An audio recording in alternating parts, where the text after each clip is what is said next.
안녕하세요, 여러분. 네, 사무자동화 산업기사 필기 기출문제풀이입니다.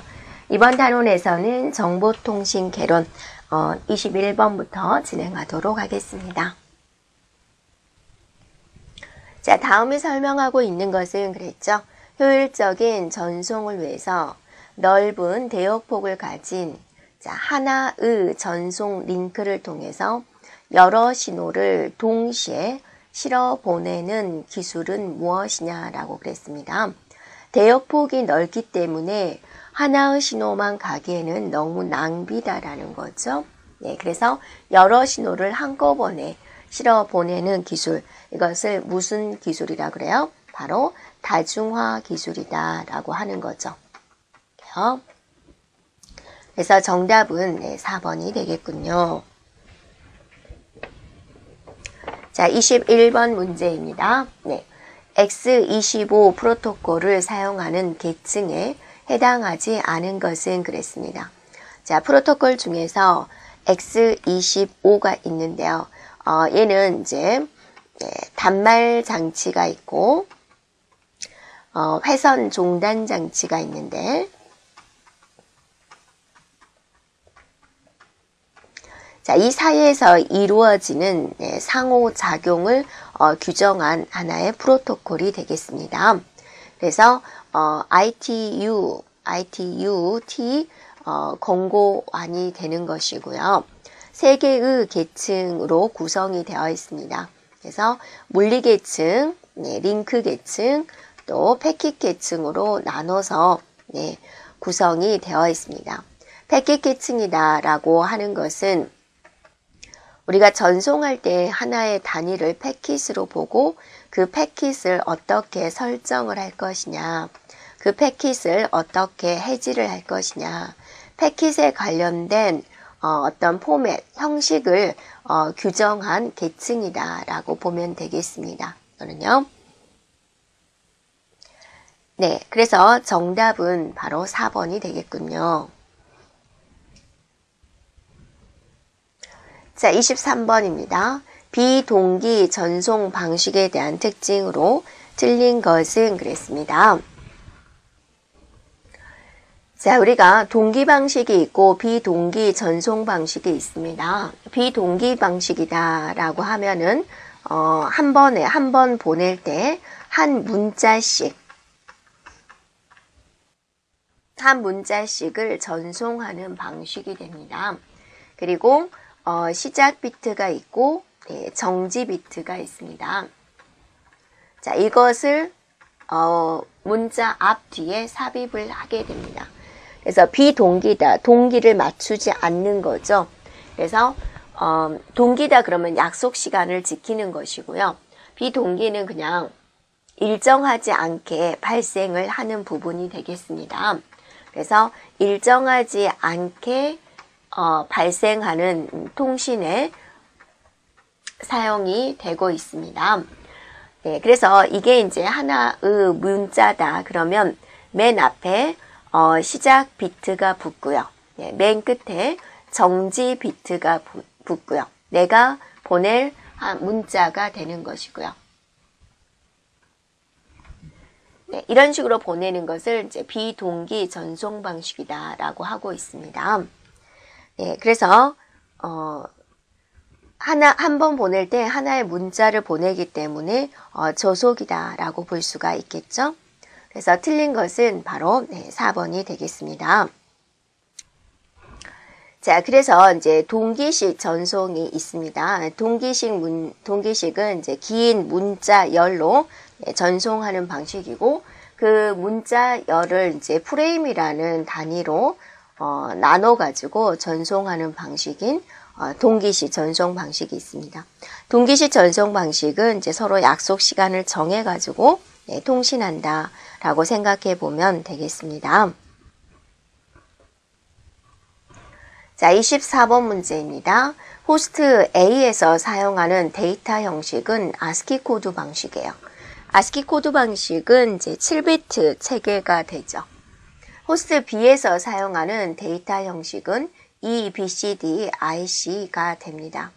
두 호스트 간의 통신을 가능하게 하기 위해서는 데이터 형식 간의 변환 기능이 요구가 되는데 이거는 이제 OSI 7계층 중 어느 계층에서 수행이 될까라는 거예요. 자, 모든 것은 이진수로 가는데 내가 이제 데이터를 보내는데요. 이런 식으로 이제 보낸 거죠.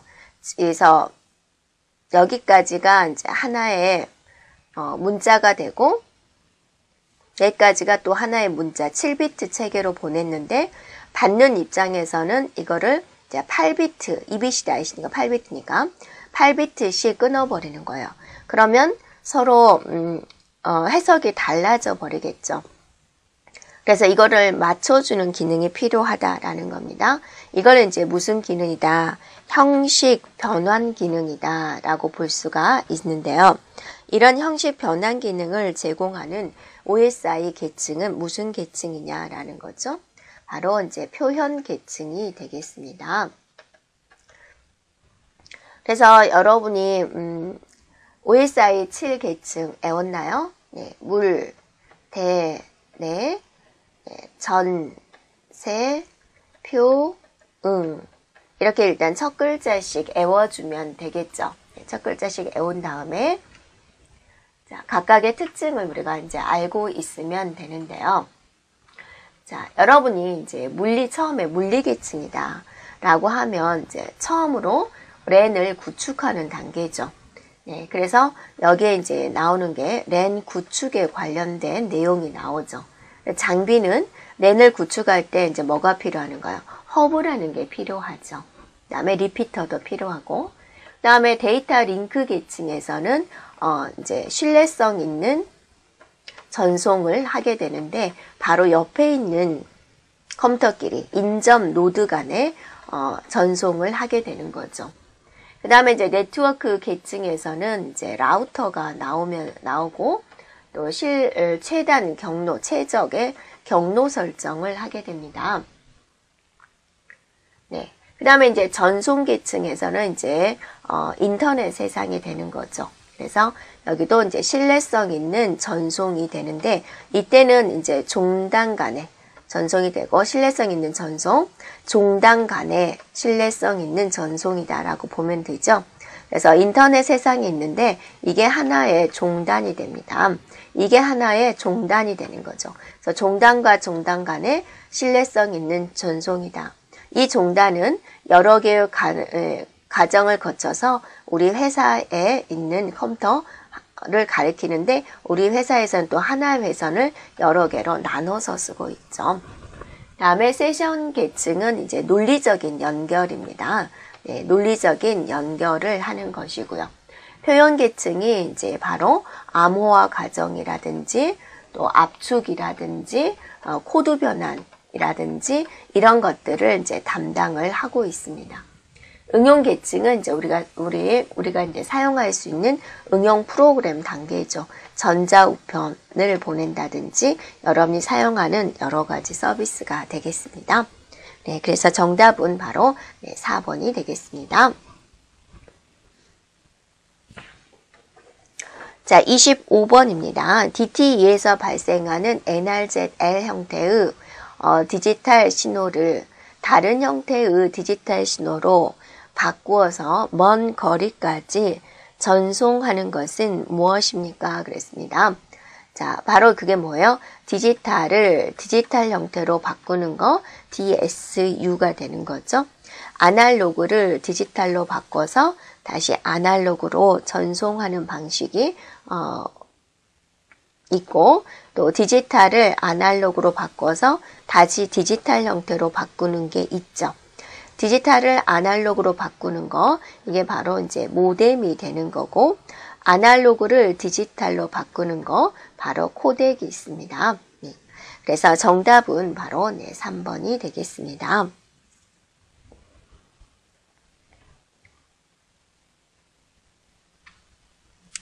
자, IEEE 802 시리즈의 표준화 모델이 바르게 연결된 것은 그랬습니다. 자, IEEE인데요.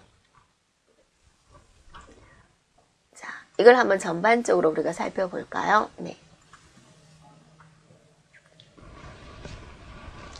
네, 이제 여기 여러분이 보면 이제 IEEE에서 표준을 만들어 놨습니다.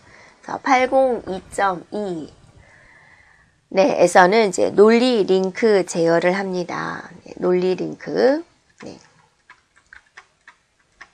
그다음에 3번, 네, 4번, 5번 이렇게 있는데요.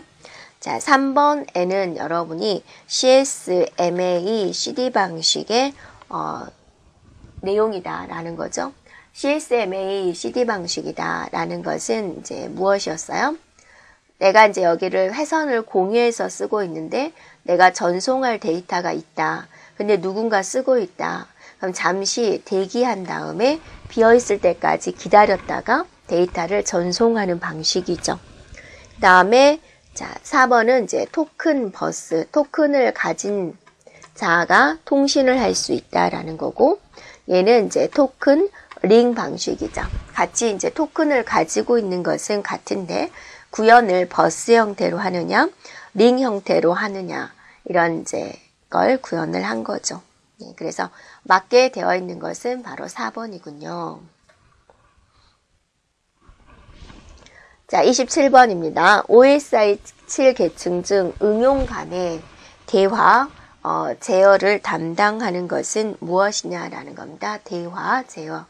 자, 이게 이제 무슨 계층이에요? 우리가 앞에서 봤듯이 대화를 하려면 서로 연결이 되어줘야 되겠죠. 그래서 프로세스, 네, 프로세스 간에 연결을 시켜주고 또 연결이 끝난 다음에는 자, 통신이 끝난 다음에는 또 단절시켜줘야 되고 이런 것들을 제공하는 계층이 무엇입니까? 라는 겁니다. 자, 이게 바로 세션 계층이 됩니다. 네, 3번 세션 계층이다. 자, 28번 문제 가겠습니다. 변조 방식 중에서 ASK 변조란 어떤 방식이냐라고 그랬습니다. 자, 28번입니다. 변조 방식 중 ASK 변조란 어떤 방식인가? 여기서 A는 바로 진폭을 의미합니다. 그래서 진폭 편의 변조는 ASK다라고 말을 하죠. 그래서 정답은 4번이 되고요. 그 다음에 이제 주파수 편의 변조다는 FSK. F는 이제 주파수를 의미를 하죠. 그 다음에 위상 편의 변조는 PSK. P가 이제 위상일 때 사용이 됩니다. 네, 정답은 4번입니다. 29번입니다. 여러 개의 터미널 신호를, 자, 여러 개를 하나의 통신 회선을 통해서 전송할 수 있도록 해주는 거. 여러 개를 하나의 회선을 통해서 전송할 수 있게 해주는 기술. 이게 바로 뭐예요? 바로 이제 다중화 기술이다라고 보는 거죠. 그래서 2번에 있는 멀티플렉스가 되겠습니다. 네, 정답은 2번이군요. 자, 30번 문제입니다. 정보 시스템의 기본적인 구성 중 이용자와 정보통신 시스템 간의 접점에서 데이터의 입출력을 담당하는 것은? 이라고 물어봤습니다. 자, 그러면 우리가 이제 통신을 할 때 어떤 과정을 거쳐서 통신을 할까? 한번 살펴볼까요? 네. 자, 이곳에 출발점이 있습니다. 출발점을 우리는 단말 장치다라고 하죠. 여기에 이제 상대방 컴퓨터가 있습니다. 여기까지 도달하고자 합니다. 그러면 이렇게 갔다가 이제 신호가 이렇게 바뀌고, 이렇게 거쳐서 이렇게 컴퓨터로 도달을 하게 되는데요. 이 단말 장치를 우리는 DTE라고 하죠. 그럼 이런 신호로 바뀌기, 이게 이제 통신 회선이 되는 거죠. 어떤 통신 회선을 거쳐서 가겠죠. 그럴 때 여기서 나오는 신호와 통신 회선을 거쳐가기 위해서는 이게 변환이 돼야 됩니다. 이거에 이제 신호 변환 장치가 필요하다라는 거죠. 이런 신호 변환 장치를 우리는 DCE다라고 합니다. 그래서 여기도 있게 되게 됐죠.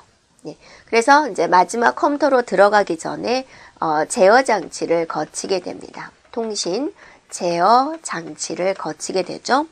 이 통신 제어 장치를 우리는 CCU다 하고 있습니다. 그래서 이용자, 여기 이제 이용자와 정보통신 시스템 간의 접점에서 데이터 입출력을 담당하는 것은 바로 단말 장치가 되겠습니다. 그래서 정답은 1번이 되겠습니다. 자, 31번입니다. OSI 7계층에서 기계적, 정기적, 절차적 특성을 정의하는 것은, 자, 핵심은 여기가 있습니다. 기계적인 특성을 정의한 것은 무엇이냐? 자, OSI 7계층 꾸준히 나오고 있죠. 네, 물, 대, 내, 전, 세, 표, 응이라는 7개의 계층이 있죠. 그래서 바로 여기가 렌을 구축하기 위한 단계죠. 바로 기계적인 특징이 바로 여기에 들어가고 있습니다. 그래서 정답은 바로 3번 물리 계층이 되겠군요. 자, 32번 문제입니다. 렌의 토폴로지 형태에 해당하지 않은 것은 그랬습니다. 자, 1번에 보면 스타형이다. 스타는 어때요? 우리 이제 100명이 있다. 그 중에 스타는 몇 명 나오죠? 1명 나오죠. 그래서 중앙에 가장 빛나는 컴퓨터를 놔두는 거예요. 그래서 이 중앙에 있는 컴퓨터에 다른 컴퓨터들이 연결되어 있는 걸 스타형이다. 성형이다 라고 이야기를 하고요. 버스형이다 라고 한다면 여기 있는 회선을 공유해서 쓰는 거죠. 얘네들 이런 식으로. 이게 이제 버스 형태가 되는 것이고요. 링은 이제 반지 링 모양이다. 이런 식으로 이렇게 원형으로 구성된 걸 말을 하고요. 네. 그래서 4번의 스퀘어는 없습니다. 또 하나 뭐가 있을까요? 메쉬형이 있다. 망형이 있다라는 거죠. 모든 컴퓨터들이 다 연결되어 있는 것을 우리는 망형이다 라고 하죠. 또 뭐도 있을까요? 네, 트리형도 있죠. 자, 여기에 이제 이런 식으로 연결이 되고 또 여기에 이렇게 연결이 되고 이런 방식으로 이제 뻗어나가는 걸 말을 하죠. 그래서 해당되지 않은 것은 바로 4번이 되겠군요. 33번입니다. 디지털 데이터를 아날로그 신호로 변환하는 과정에서 그랬습니다. 두 개의 이진값이 서로 다른 두 개의 주파수로 구분되는 변조 방식은 그랬어요. 그럼 여러분이 주파수라는 단어가 나왔다. 첫 글자가 뭐죠? 바로 이제 F가 되는 거죠. 그래서 정답은 2번에 있는 FSK가 되겠습니다. 자, 1번에 있는 ASK는 뭐라 그랬죠? A가 뭐의 약자다 라고 그랬죠? 진폭의 약자다 라고 그랬죠? PSK는 뭐죠? 위상. 이 되는 거죠. 위상 변조. 그래서 정답은 2번이 되겠군요. 자, 34번 문제가 되겠습니다. TCP/IP 프로토콜 중 응용 계층에서 동작하지 않은 것은 하고 물어봤습니다.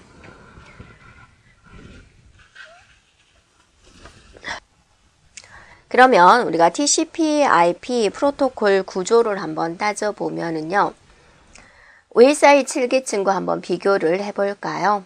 물, 대, 내, 전, 세, 표, 응이다 라고 그랬습니다. 거기서 물리 계층과 데이터 링크 계층이 이제 인터넷에서 링크 계층으로 되는 것이고요.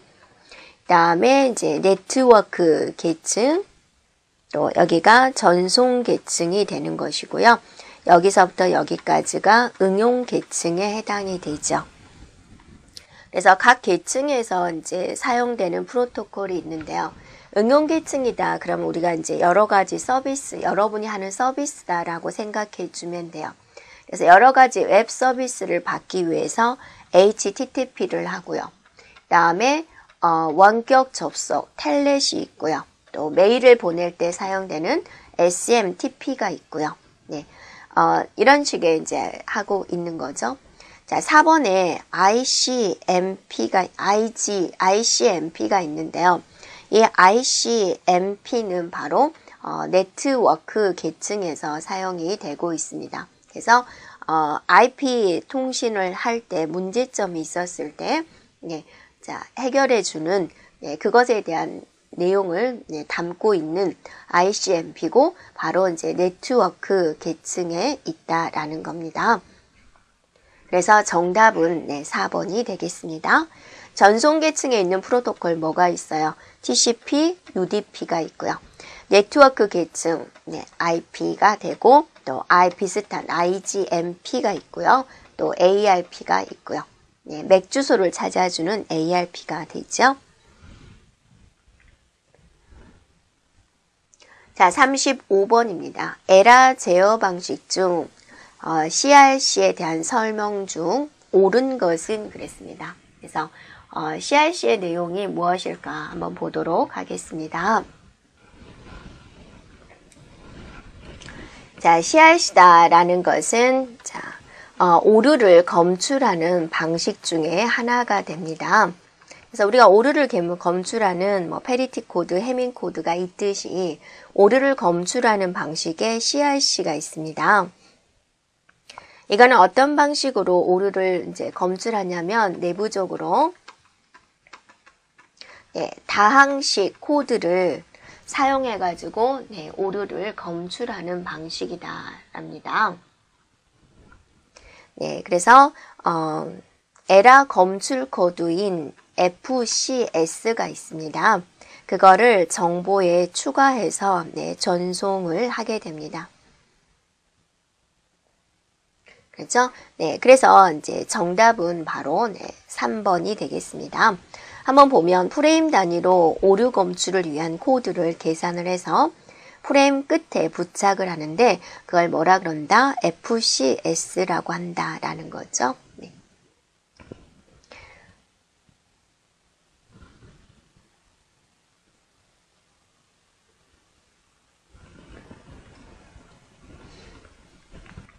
자, 36번 문제입니다. ATM 교환기에서 처리되는 셀의 크기는 무엇이냐라고 그랬습니다.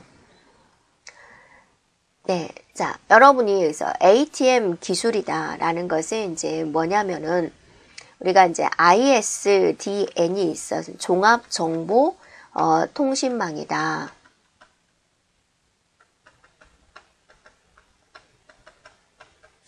자, 그런데 이제 이거는 뭐냐면 하나의 회선에다가 통신, 팩스, 또 전화 이런 것들을 이제 한꺼번에 전송해서 처리하는 방식인데 여기서 이제 뭐가 문제가 되냐면 동영상 보는데 너무 속도가 느린 거예요. 그래서 BISDN을 이제 우리가 만든 거죠. BISDN을 만들어서 속도를 조금 올려본 거예요. 그래서 그러면 어떻게 해서 올렸느냐? 동영상의 문제를 이제 해결을 했는데 동영상이 이만큼 큰 덩어리를 한꺼번에 전송할 때 너무 힘드니까 이거를 자른 거예요. 그래서 A라는 사람이 이 동영상을 본다. 이거를 전송을 해요. 이것만 전송하죠. 그때 이 사람은 전송이 끝나면 재생이 되는 거죠. 재생되고 있는 동안에 얘를 전송하는 거죠. 자, 이런 기술이 바로 ATM 기술이다라고 합니다. 그래서 그럼 이 셀의 길이가 얼마냐라는 거예요. 그래서 헤더가 5바이트를 차지하고요. 헤더. 그 다음에 이제 사용자 정보가 48바이트를 차지를 하게 돼요. 그러면 이제 총 몇 바이트가 되는 거예요? 53바이트가 되는 거죠. 그래서 정답은 바로 3번이 되겠습니다. 자, 37번입니다. 다음이 설명하고 있는 랜의 매체 접근 제어 방식은 무엇이냐라고 그랬습니다. 자, 핵심적인 내용이 뭐냐면 버스나 또는 트리 형태의 토폴로지에서 사용이 된다. 전송하고 있는 스테이션이 버스형을 딱 보면 감지하다가 여기가 유휴 상태다. 비어있는 상태인 경우 데이터를 이제 전송을 한다라는 거죠. 됐죠? 그러니까 이런 방식이죠. 내가 이제 여기서 어떤 데이터를 전송할 게 있다. 회선을 공유하고 쓰고 있기 때문에 충돌이 일어나면 안 되는 거죠. 이 회선이 비어있을 때, 유휴 상태일 때 데이터를 전송을 한다. 유휴 상태가 아니면 어쩔 거냐. 잠시 대기했다가 그 전송이 끝나면 전송하는 방식이다. 이런 거를 우리는 뭐라고 그러죠? CSMA CD 방식이다 라고 하죠. 그래서 정답은 1번이 되겠습니다. 38번입니다. 정보통신 시스템의 구성 요소에 대한 설명 중 거리가 먼 것은 그랬습니다. 자, 정보통신 시스템이다 라고 한다면 우리가 이제 앞에서 한번 통신이 되는 전반적인 거를 이제 그림을 그려봤죠. 그래서 그 그림에 대해서 지금 물어보고 있군요. 한 번 더 그림을 그려볼까요? 네. 자, 여기가 이제 뭐가 있었냐면 단말 장치가 있었어요. 단말 장치, 우리가 DTE라고 하죠. 자, 여기에 이제 전송이 완료되는 컴퓨터라는 장치에 보내면 전송이 마무리가 되는 거예요. 회선이 있어요. 회선을 통과하기 전에 여기에 뭐가 있어야 되죠? 신호 변환 장치가 있어야지 되는 거죠. 이렇게요. 네. 신호 변환 장치를 우리는 뭐라 그랬죠? DC이다 라고 그랬습니다. 자, 여기도 신호를 이제 다시 원래대로 바꿔주기 위해서 신호 변환 장치가 필요하겠죠. 그리고 컴퓨터로 들어가기 전에 뭐 여러 가지 제어하는 역할이 있습니다. 그래서 통신 제어 장치가 필요해서 이거를 CCU다 그랬고, 이게 이제 통신 회선이 되죠. 어떤 통신 회선을 선택하느냐라는 거죠. 이거를 이제 우리가 표로 그려본다면 정보 데이터 통신 시스템은 데이터 전송계가 있고요. 그 다음에 이제 처리계가 있습니다. 처리하는 것은 여기가 이제 컴퓨터가 해당이 됩니다. 그래서 여기까지 쪼개가지고 여기는 처리하는 곳이다. 처리계. 여기는 이제 전송에 관련된 것이다. 해서 전송계 이렇게 구분을 하고 있습니다. 그럼 전송계에는 지금 뭐뭐 들어갔어요? 그죠? 단말 장치가 들어갔죠. 그 다음에 통신 회선이 들어갔죠. 그 다음에 통신 제어 장치가 들어갔죠. 이렇게 구분을 해요. 그래서 통신 회선에서는 이제 이거를 이 두 개를 묶어 가지고 통신 회선을 데이터 전송 회선이다. 이렇게 표현을 합니다. 데이터 전송 회선이다. 그래서 이거를 다시 신호 변환 장치다. 그 다음에 통신 회선이다. 이런 식으로 이제 구분을 하고 있습니다. 그래서 여기에 안 들어간 게 무엇이냐 그렇게 물어보는 거죠. 1번 CCU FEP 통신 제어 장치다. 모뎀은 변복조 장치다. 여기에 신호를 변환해 주는 장치에 뭐뭐 있어요? 여러분이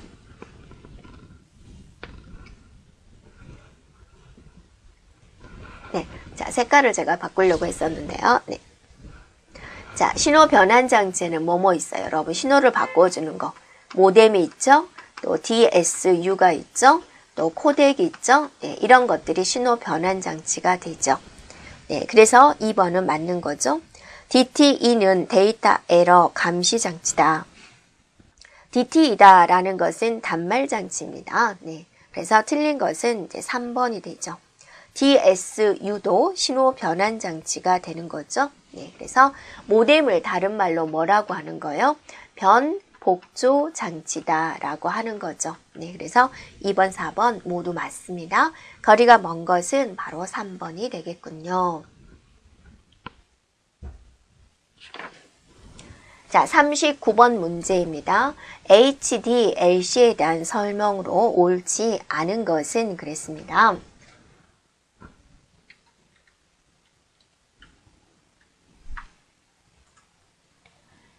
HDLC다라고 한다면 우리가 어디서 나왔냐면 비동기 전송과 동기 전송을 할 때 이제 나왔죠. 내가 어디서 나왔는지 볼게요. 비동기 전송은 우리가 한 번 보낼 때 하나의 문자를 보내는 거죠. 하나의 문자. 그래서 앞에 스타트 비트를 보내고 끝에 스탑 비트를 보내는 거죠. 동기화가 되어 있지 않다. 서로 약속이 되어 있지 않다. 그냥 불시에 전송을 하는 거죠. 네. 그리고 이제 작은 단위로 보내다 보니까 이제 비효율적이다. 그래서 이제 서로 약속 시간을 맞춰서 보내는 동기 전송이 나온 거고, 긴 문자열을 보냅니다. 긴 문자열을 우리는 프레임이라는 단위를 써서 전송을 하게 되는 방식이 되는 거죠. 그래서 여기에는 문자 동기 방식과 비트 동기 방식이 존재하는데요. 문자 동기 방식을 우리는 BSC다라고 이야기를 하고 있고요. 그 다음에 이제 비트 위주의 동기 방식이다라고 해서 HDLC가 있습니다. 이 HDLC가 이제 바로 프레임이라는 단위를 써가지고 전송하는 방식이 되고요. 네, 그리고 이제 이것에 프레임 단위로 보내고 플래그라는 비트를 사용을 해서 보내는 방식이 되는데요. 자, 이것의 또 프레임 구조가 조금 복잡하게 나오는 부분이죠. 그래서 HDLC에서는 대표적인 게 플래그가 앞 뒤에 붙습니다. 그 다음에 상대방의 주소부, 또 제어부, 실제로 데이터가 들어있는 정보부, 그 다음에 이제 검사부, 이건 이제 FCS라고 하죠. 마지막에 또 플래그, 이렇게 이제 하나의 덩어리가 되는 겁니다. 이렇게요. 네. 이게 이제 하나의 프레임이다라고 보는 거죠. 이런 단위로 전송을 하는 것을 우리는 HDLC 방식이다라고 하고 있습니다. 그래서 1번에 비트 지향형 프로토콜이다. 링크 구성 방식에 따라서 세 가지 동작 모드를 가지고 있다. 데이터 링크 계층의 프로토콜이다. 반이중과 전이중 통신이 불가능하다라고 그랬는데요. 얘는 다 가능합니다. 단방향 통신, 반이중 통신, 전이중 통신 모두 가능합니다. 단방향 통신이다라고 한다면 A에서 B로만 보내는 거죠. 그래서 예를 들면 뭐 TV라든지 우리는 TV 소리를 들을 수만 있죠. 내가 TV에다 대고 말한다고 해서 상대방이 들어주거나 그러진 않죠. 그 다음에 두 번째가 반이중이었죠. 네, 반이중. 자, 반이중 방식은 A에서 B로 보내고 B에서 A로 보내는 방식이죠. 그런데 단점은 동시에는 안 되는 거죠. 그래서 예를 들면 무전기라든지 또는 팩스라든지 이런 걸 말을 할 수가 있고요. 전이중 통신이다. 그러면 A가 B가 서로 동시에 주고받고 가능한 거죠. 이런 통신 방식이 모두 가능하다라는 겁니다. 네. 그래서 틀린 것은 4번이군요. 자, 40번입니다. 화상 정보가 축적된 정보센터의 데이터베이스를 TV, 수신기와 공중전화망을 연결해서 이용자가 화면을 보면서 상호 대화 형태로 각종 정보 검색을 할 수 있는 것은 무엇이냐. 이건 이제 용어상의 문제가 되는 거죠. 바로 이거를 뭐라고 해요? 비디오 텍스트다라고 하죠. 네, 그래서 정답은 2번이 되겠습니다. 자, 여기까지 진행하겠습니다. 여러분 수고하셨습니다.